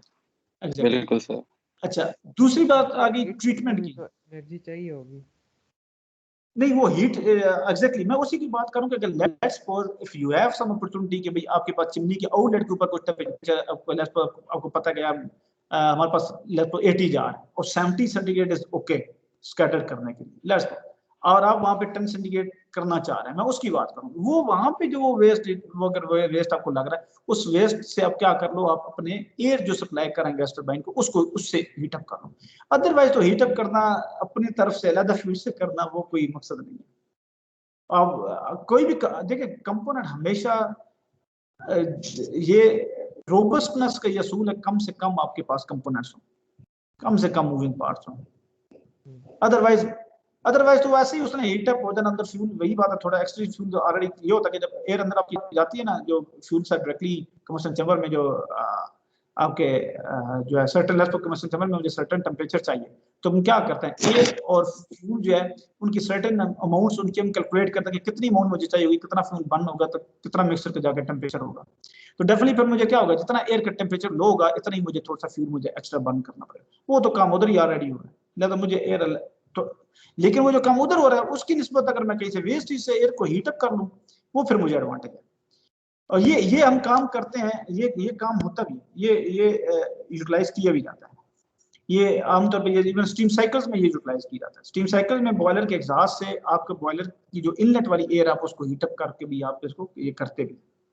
You can do it. ठीक हो अच्छा बाकी इसी तरह ये C is the D configuration the combined steam cycle gas turbine power plant चलाएं और उसके बाद आगे स्टीम आगे फिर उसे स्टीम टरबाइन चला दें, आगे फिर मजीद इलेक्ट्रिसिटी प्रोड्यूस स्टीम टरबाइन से भी करें। सी में तो ये था ना कि आपने इलेक्ट्रिसिटी सिर्फ गैस टरबाइन में प्रोड्यूस की और बाकी हीट रिकवरी बॉयलर के थ्रू बस स्टीम प्रोड्यूस करके प्रोसेस स्टीम पे दें। इसमें यह है कि नहीं आप दोनों लगाएं, उसको भी लगाएं गैस टरबाइन को भी लगाएं, लेकिन उसके साथ नीचे स्टीम टरबाइन को भी लगाएं और कुछ इलेक्ट्रिसिटी प्रोड्यूस करने के बाद फिर आप जो है उसमें से चाहे इन बिटवीन में से एक्सट्रैक्ट कर लें, ठीक है, ये चाहे आप उसमें से back as a back pressure as a बिल्कुल उसके आउटलेट के ऊपर जो वो जो है स्टीम को एक्सट्रैक्ट करके प्रोसेस के लिए भेज दें। ठीक है, ये डिफरेंट कॉन्फ़िगरेशन थी इसमें। वन ये यहाँ पे ये शो की हुई है वन ऑफ द कॉन्फ़िगरेशन। ये कौन सी कॉन्फ़िगरेशन होगी, अगर इसको डायग्राम को अगर हम देखें तो ये कौन सी है बताया ना मुझे। ये प्रोसेस स्टीम है, हम यहाँ से दरमियान से प्रोसेस निकाल रहे हैं, ये स्टीम जनरेटर है। तो ये कौन सा साइकिल है? बैक प्रेशर नहीं प्यारो, बैक प्रेशर कौन सी है? तो बैक प्रेशर नहीं यार, सबसे पहली बात मुझे पता बॉटमिंग कौन सी, बॉटम वाली वो है जिसमें आपने स्टीम प्रोड्यूस करके पहले प्रोसेस के लिए भेज दी, उसके बाद वापस आएगी फिर टरबाइन पर मिलेगी। लेकिन यहाँ तो यार देखो स्टीम जनरेटर से डायरेक्टली टरबाइन में आ रही है, मीन क्या वो ये टॉपिंग साइकिल है। स्टीम एक्सट्रैक्ट कहाँ पे हो रही है? ये प्रोसेस स्टीम यहाँ पे लिखा हुआ है, यहाँ से स्टीम एक्सट्रैक्ट हो रही है, इधर जा रही है। अब उसमें से ये प्रोसेस स्टीम होने के बाद ये फिर वो वाली बाद में जो ये वो वाली है, वहां से जो होने के बाद हीट देने के बाद फिर वापस आके फिर इसमें ये आ रही है। अदरवाइज ये देखें प्रोसेस स्टीम हमने सप्लाई यहाँ से आपने कर दी, ये वाली अंडरस्टैंड कर रहे हैं। तो जब मैं इन बिटवीन से देता हूँ तो ये बैक प्रेशर है। बैक प्रेशर कौन सी है? मैं यहाँ से दूंगा करना, यहाँ से मैं दूँ, यस यहाँ से, जहाँ से मैंने कंडेंसर, यहाँ पे कंडेंसर ना लगा, यहाँ पे कंडेंसर नहीं लगा हुआ, यहाँ से मैं सप्लाई कर रहा हूँ। तो ये आपके पास कौन सी है? ये वो है आपके पास जब मैं इन बिटवीन वो बेसिकली कर रहा हूँ, एक्सट्रैक्ट कर रहा हूँ आपके पास, ठीक है। अच्छा इकोनॉमिक्स ऑफ कोजनरेशन। अब कोजनरेशन का आपको मैं सब बता रहा था आपको, देखें ये इवन जिसमें कोजनरेशन के मैं इवन आपको पॉलीजनरेशन की बात की थी, डिफरेंट फॉर्म्स ऑफ एनर्जी जो भी चाहिए आप एक पावर प्लांट लगाते हैं, एक शहर लेट्स आपको पता है इस्लामाबाद पिंडी है, इसकी ये इलेक्ट्रिसिटी की नीड्स हैं, इसकी ये हीट की नीड्स हैं, इसकी ये कूलिंग की नीड्स हैं। आप एक डेडिकेटेड पावर प्लांट लगा दें आप, ठीक है, वो इसकी सारी ये नीड्स पूरी करेगा। उससे क्या करें आपको पता है कि एयर कंडीशनिंग आपने एक एयर कंडीशन आपने लगाया हुआ है, किसी ने प्लाजा में लगा हुआ है, घरों में लगा हुआ है, कोई जरूरत नहीं। आप सिंपल क्या करें, वहां से प्रोसेस स्टीम को निकालें। आपको पता है कि आपके पास लेट्स सपोज हम जो है फॉर एग्जांपल हमारे पास दो तरह के सिस्टम है। एक हमारे पास वेपर कंप्रेशन सिस्टम्स होते हैं ना जो इलेक्ट्रिसिटी पे चलते हैं, जो हमारे पास ये जो एयर कंडीशनिंग सिस्टम लगे हो ना ये वेपर कंप्रेशन बेस्ड है। ये अभी मैं क्लास में बैठा हूँ, आपके घरों में आमतौर पर लगे होते हैं, ये जो स्प्लिट यूनिट्स वगैरह आ रहे होते हैं, ये वेपर कंप्रेशन बेस्ड है। दूसरे आपके पास वेपर एब्जॉर्प्शन बेस्ड भी आपके पास होते हैं, ठीक है। एब्जॉर्प्शन सिस्टम, एब्जॉर्प्शन सिस्टम्स में क्या होता है, उसमें एज हीट सोर्स के तौर पर चलती है, उसमें इलेक्ट्रिसिटी कंजम्पशन की बहुत मिनिमम सी होती है, वो मेनली हीट बेस्ड होता है। अगर हम क्या करें, एब्जॉर्प्शन बेस्ड अगर चिलर्स लगा लें, लेट्स सपोज ये करें कि सिटी में लेट्स सपोज हर एक, फॉर एग्जांपल आप कहेंगे ये एक मोहल्ला है, उस मोहल्ले का या कुछ 10 20 30 40 घरों का, जब हमने देखा कि कितनी रिक्वायरमेंट है, वहां पे एक जो है उनके एक स्पेसिफिक आपने लगा लिया जी एब्जॉर्प्शन सिस्टम लगा लिया। अब वो पावर प्लांट से क्या है, उससे लाइनें आ रही होंगी डिफरेंट एरियाज में, डिफरेंट जो एब्जॉर्प्शन जो भी बेसिकली आपके जो चिलर्स लगे होंगे उनमें, वहां से वो बेसिकली हीट आपके पास आ रही होगी, वहां से फिर वो जो आगे कूलिंग प्रोड्यूस होकर हर एक घर को जा रही है, प्लाजे है, कोई भी चाहे मार्केट्स हैं, हर जगह वो हो रही है। इसी तरह जब आपके पास सर्दियां आती हैं, आपको हीटिंग की रिक्वायरमेंट है, वहां से डायरेक्टली वही जो प्रोसेस स्ट्रीम है वो डायरेक्टली आपके radiators through out the city आपके लगे हुए हैं, हर जगह वहां पे वो जा रही है। और इसी तरह इलेक्ट्रिसिटी भी जो नीड है वो इलेक्ट्रिसिटी भी आपके पास आ रही है। ये तीनों की तीनों नीड्स आपके वो पावर प्लांट आपकी मीट कर रहा है। इसमें एडवांटेज क्या है, एडवांटेज ये है कि मैं रेदर देन इलेक्ट्रिसिटी एक प्रोड्यूस करूं, उस इलेक्ट्रिसिटी आप वहां पे प्रोड्यूस कर रहे हैं, और इलेक्ट्रिसिटी कितनी है, मैंने आपको जैसे बताया 50% चले, 60% एफिशिएंसी पे आप चलेंगे, 60% 60% एफिशिएंसी के बाद 40% हमने लूज किया। अब आप क्या करते हैं कि वो 60% एफिशिएंसी जो इलेक्ट्रिसिटी प्रोड्यूस किया, उसी से आगे आप यहाँ पे हीटर हम अप्लाई यूज करते हैं, हीटर में हमने यहाँ पे लगाया, उससे हम वो कर रहे हैं, और वो वहाँ 50% जो 40% सॉरी वो हमने हीट उधर लूज कर रहे हैं, और यहाँ हम उस इलेक्ट्रिसिटी जो उससे प्रोड्यूस किया उससे फिर हम दोबारा हम हीट हम उससे जनरेट कर रहे हैं। और इसी तरह अगर हम देखें दूसरी तरफ, तो इस तरह अगर कूलिंग की तरफ हम चले जाए, तो रेदर देन वो जो हीट का एज अ कूलिंग या हीटिंग के तौर पे इलेक्ट्रिसिटी का यूज है, वो वहां से डायरेक्टली वो लिया जाए, तो उस प्लांट को फिर इस तरह डिजाइन किया जाता है कि उसकी हीट की रिक्वायरमेंट, कूलिंग की रिक्वायरमेंट्स कितनी है सीजन, और इसी तरह इलेक्ट्रिसिटी की प्रोड्यूस है रिक्वायरमेंट कितनी है, और उस हिसाब से बेसिकली आप उसको ऑप्टिमाइज करते हैं। और उस इस सिनेरियो में देखें तो आपके पास एफिशिएंसी कितनी गुना बढ़ जाती है, माइट बी 70 80 90% तक आप जा रहे हैं। समझ कर रहे हैं बात को सर? ठीक है, लेकिन इसमें इशू क्या है, इसमें इशू ये है कैपिटल कॉस्ट बहुत ज्यादा चाहिए। अभी तो ट्रांसमिशन लाइंस सिर्फ लगी हुई है ना इलेक्ट्रिसिटी के लिए, फिर आपके पास पूरी जो है, इसको हम डिस्ट्रिक्ट हीटिंग कूलिंग सिस्टम बोलते हैं, जो जिसकी मैं बात करूं, पूरे पावर प्लांट से आपके पास आ रही है, पूरा रेजिडेंशियल कमर्शियल एरिया सबको जो सप्लाई हो रही होती है, तो ये पूरे अंडरग्राउंड आपके पास पाइपलाइंस आपके पास बिछी होती है, वहां से जो हीट आ रही है डेफिनेटली उसके ऊपर पूरी उन्होंने इंसुलेट करके वो ग्राउंड से अंडरग्राउंड जो आपके पास आ रही होती है हर जगह पूरी सिटी में की, तो उसकी एक अच्छी खासी इनिशियल उसकी बहुत बड़ी इन्वेस्टमेंट, तो उसमें इनिशियल कॉस्ट है, बाकी ये है कि रनिंग में आपको बड़ा एडवांटेज। अच्छा, उस सिनेरियो में आपके पास जो भी, अच्छा ये प्रोडक्शन कॉस्ट है, इकोनॉमिक्स, तो अच्छा अब इसमें आपके पास कॉस्ट में यही होता है ना कि अगर लगभग मुझे कितने डॉलर या कितने रुपए पर किलोवाट आवर मुझे कितना पड़ा, तो वही आपके पास टोटल जो कॉस्ट है वो तीनों से करते हैं। इनिशियल कैपिटल कॉस्ट भी आती है, फ्यूल की कॉस्ट है, फिर ऑपरेशन मेंटेनेंस की कॉस्ट, ये तीनों कॉस्ट थी। शुरू में जब आपने प्लांट लगाया उसकी कॉस्ट थी, फिर उसके बाद फ्यूल बर्न, जब अब ये लगने के बाद जब आप उसको ऑपरेट करेंगे फिर दो तरह की कॉस्ट आती हैं, मजीद फ्यूल जो सप्लाई करें, बाकी ऑपरेशन मेंटेनेंस वगैरह भी उसकी जो रिक्वायर्ड है, ठीक है। इसके अंदर फिर आपके डेफिनेटली जो लोग काम कर रहे हैं उनके ऊपर आपका आ रहा है, मशीनें वगैरह वो खराब हो सकती हैं, रिप्लेस करनी पड़ जाती हैं, उनकी ओवरहालिंग, तो ये सारी बाकी कॉस्ट इसमें ऑपरेशन मेंटेनेंस कॉस्ट में आ रही। तो ये तीनों कॉस्ट इस तरह डिवाइडेड बाय जितनी फिर आप प्रोड्यूस कर दिए हमारे पास पर यूनिट जो भी होगा वो हमारे पास प्रोडक्शन कॉस्ट हमारे पास आ रही होगी। इस तरह प्लांट ऑपरेटिंग फैक्टर बोलते हैं total net energy generated by plant during a period, specific period में जितनी एनर्जी जनरेट की divided by rated net energy capacity of plant during same period, उसकी कैपेसिटी कितनी और उसने जनरेट कितनी की, ठीक है, ऑपरेटिंग फैक्टर उसका। अच्छा, ये नीचे मैं शॉर्ट से बता दूं इलेक्ट्रिक जो कॉस्ट उसकी, अब उसमें ये हमारे पास कैपिटल कॉस्ट, ये कैपिटल कॉस्ट ऑपरेशन वही जो ऊपर ये वही वाली तीनों बस सिंपली कॉस्ट मेंशन की हुई है, कैपिटल कॉस्ट थी, फ्यूल कॉस्ट थी और ऑपरेशन मेंटेनेंस वाली कॉस्ट थी। अब इसमें जो है CO और H जो है वो सिंपली ये क्या है, cogeneration and processing plants, cogeneration के लिए भी है और अगर जो है as a process heat plants के लिए, हीट प्लांट्स के लिए, अगर लेट्स सपोज आपके पास सिंपल अगर इलेक्ट्रिसिटी बेस्ड है तो सिंपल उसमें एक CA को और एक एफ आ जाएगा। लेकिन अगर आप लेसपो मल्टीपल पर्पस कर रहे हैं तो ओवरऑल फिर उसकी जो एज अ कोजनरेशन के तौर पे, पॉली जनरेशन के तौर पे, प्रोसेस हीट के तौर पे जो भी वो सारे हैं वो सारी टोटल कैपिटल कॉस्ट आ रही है, टोटल सारी O&M में आ रही है, टोटल सारी इसी तरह फ्यूल में आपके पास आ रही है। Electric plant net power rating, ये इसको फ्यूल को इससे डिवाइड करते हैं। डिवाइड करने वालों एक उसकी रेटिंग होती है ना, रेटिंग से मतलब क्या है, क्या होगा, rated net power energy capacity of plant during shift. अब उसकी बेसिकली उसका रेटेड क्या है, फॉर एग्जांपल एक प्लांट है वो 400 मेगावाट का, 300 मेगावाट का, वो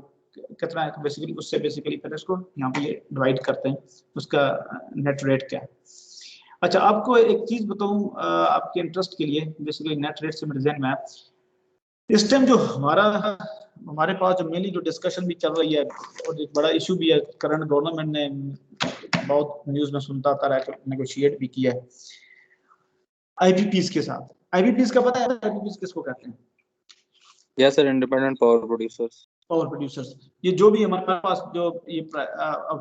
डिफरेंट कंपनीज हैं पावर प्लांट्स ओनर्स की ना, ये सब आईपीपीज में आते हैं। जिस तरह आपने एटलस की बात की ना, वो आईपीपी में आते हैं। अच्छा, अब ये इशू ये भी ये कह रहा था प्लांट की कैपेसिटी चार्जेस बहुत ज्यादा थे,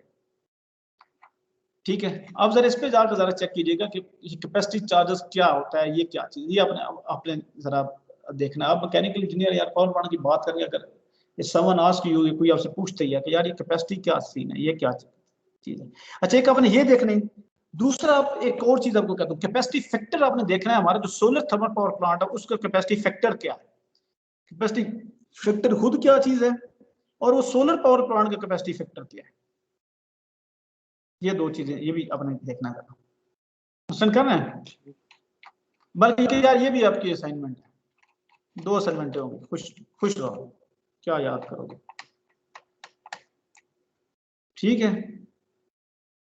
तो कोई क्वेश्चन है तो मुझे बता दें, बाकी जी जी प्लीज। कैपेसिटी फैक्टर पूछा और दूसरी क्या चीज है? कैपेसिटी फैक्टर जो हमारा सोलर थर्मल पावर प्लांट है उसका कैपेसिटी फैक्टर क्या है, इसको और इसका ओवरऑल इसको थोड़ा एक्सप्लेन करना आपने, ठीक है। ठीक है। कैपेसिटी फैक्टर क्या है, ये क्या इम्पैक्ट करता है, और सोलर थर्मल पावर प्लांट जब हमने लगाया उसका कैपेसिटी फैक्टर क्या है, टाइम के साथ कैपेसिटी फैक्टर का कोई इफेक्ट होता है या बस इनिशियली एक बार ही कैलकुलेट होता है क्या, जो भी इसके एवरीथिंग जो भी आपने कैपेसिटी फैक्टर के ऊपर आपने वो करना है,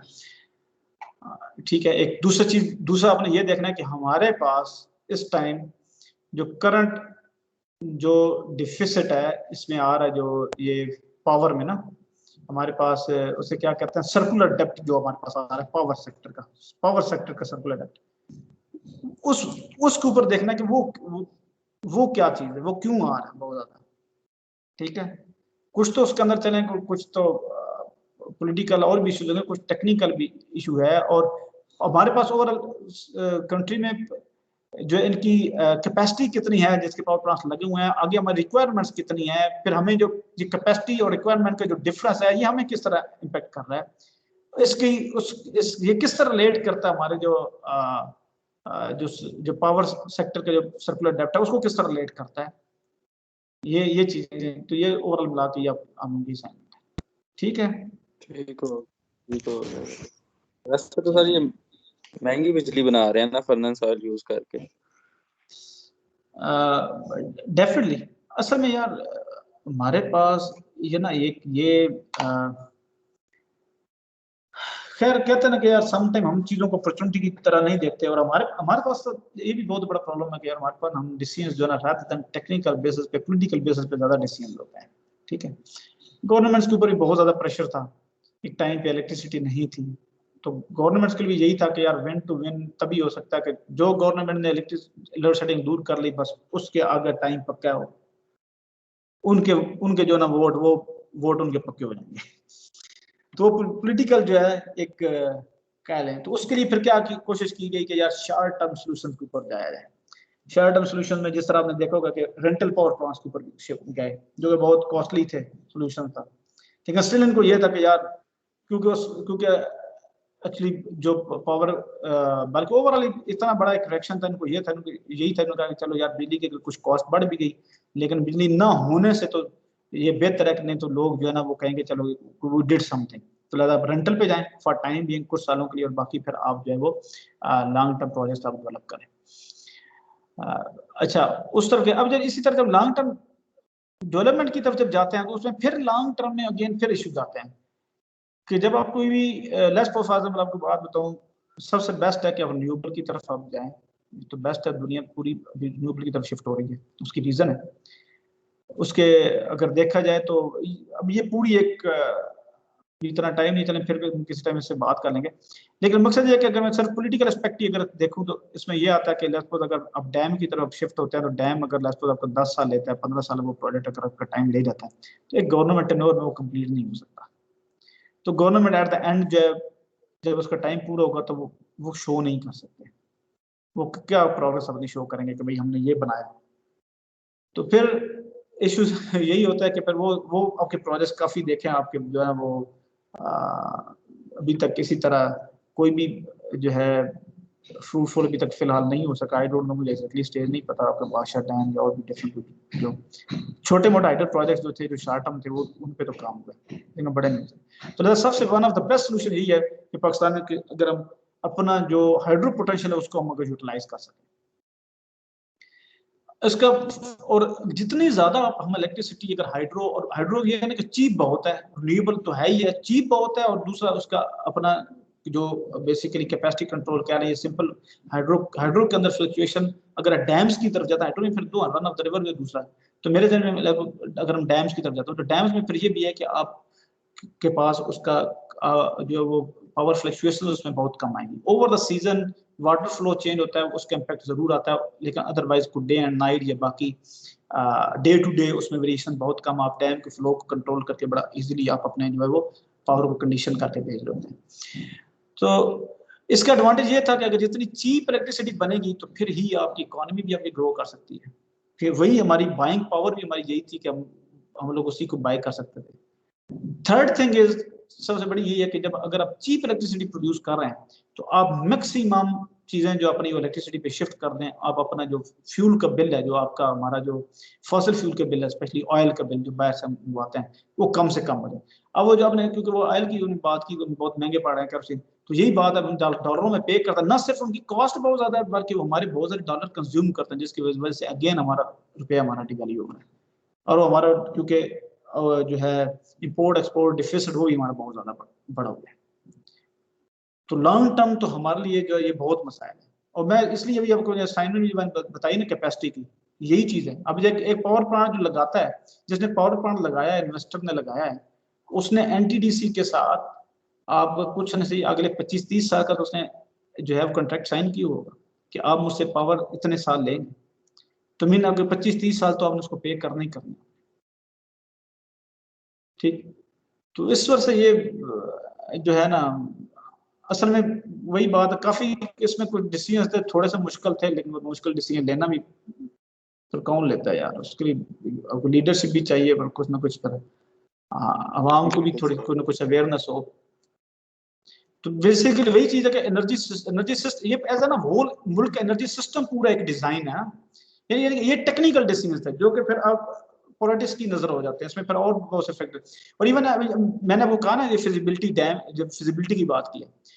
अब इसमें अगर आप फिजिबिलिटी के ऊपर आप जाएं, अब साइबर पावर प्लांट को चेक कीजिए, कोल पे बेस कर रहे हैं, ठीक है, कोल आपका सस्टेनेबल सोर्स में आपका कोल आता है, ठीक है, लेकिन उसके क्या है, उसके कोल के वजह से पोल्यूशन और उसके इश्यूज है वहां साहिवाल में, वहां पे लोकल कम्युनिटी में डान के आर्टिकल जरा पढ़ लें कि वहां पे लोगों को इश्यूज आना शुरू है। इसके अलावा ये इश्यूज हैं तो वहां के लोग उसके खिलाफ होना शुरू हैं। तो डैम की जो प्रोजेक्ट्स होते हैं इसमें सोशल फिर एस्पेक्ट्स भी आना शुरू हो जाते हैं, एनवायरनमेंट के एस्पेक्ट्स भी हैं, लेकिन सोसाइटल और सोशल इम्पैक्ट्स भी इनके आना शुरू हो जाते हैं। और दूसरी तरफ एज अ जो पहले मैं बात कर रहा वो as a whole national level के लिए एस्पेक्ट्स की बात कर रहा था। तो ये सारे डिफरेंट फैक्टर्स हैं जो कि फिर जो है वो स्टीर करते हैं कि कौन सा जो है ना प्रोजेक्ट्स आपके लिए वायबल है। बिल्कुल सर, ठीक है, एनी हो अब जरा वैसे क्या था, फिर भी आप बना लेना अटेंडेंस की, बना के मुझे भेजना पिक्चर। वैसे तो मेरे पास डाउनलोड भी हो गई है, और आई थिंक मुझे ये शो कर रहा है उस पर भी अटेंडेंस, आई थिंक जो है ना पुरानी मीटिंग में भी शो कर रहा है, शायद आपको भी शो हो रही हो। तो इब्राहिम यार पिक्चर बना के मुझे ना बना लें। बना लिया सर। चलिए चलिए यार, मेरी तरफ से अस्सलाम वालेकुम, अपना ख्याल रखिएगा। वालेकुम सलाम सर, अल्लाह हाफिज। अल्लाह हाफिज।